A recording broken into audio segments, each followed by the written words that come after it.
చాలా హ్యాపీగా ఉంది. నా ఇంటికి నవదుర్గలు వచ్చారు. హలో వ్యూవర్స్, అందరికీ జై భవాని.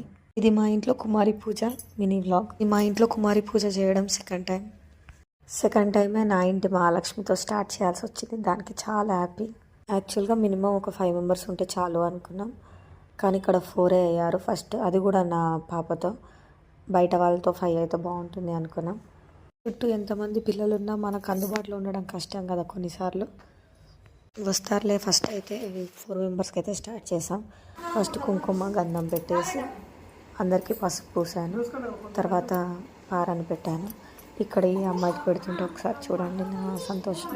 తన కాళ్ళకు పట్టీలు కడాలు చూస్తే నాకు బాగా అనిపించింది, నిండుగా ముద్దుగా ఉన్నాయి. అందుకే నేను నవ్వుతూ అలా అన్నాను, బందోబస్తు ముద్దుగా ఉన్నాయని.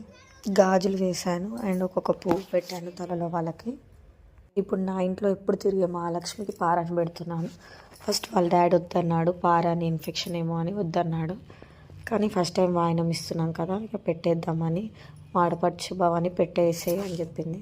ఇలా 4 మెంబర్స్కి పెట్టే లోపే తర్వాత ఇద్దరు, మళ్ళీ లాస్ట్ తినే తర్వాతకి ఒక ఇద్దరు, అట్లా 9 మెంబర్స్ దాకా వచ్చారు. అందుకే నేను నవదుర్గలు వచ్చేసారు అని చెప్పా.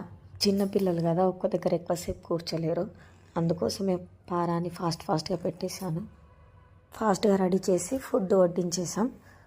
వాయనం అయితే లాస్ట్కి ఇచ్చేసాను. నేను అసలు ఆ క్లిప్ మర్చిపోయాను, ఎందుకంటే ఒక్కొక్కరు తిన్న తర్వాతకి వాళ్ళు వెళ్తున్నారు, అప్పుడే ఇచ్చేసి పంపించేసామన్నమాట. అందుకోసమే క్లిప్ తీయలేదు. ముందైతే వాళ్ళు ఫుడ్ తినాలి కాబట్టి.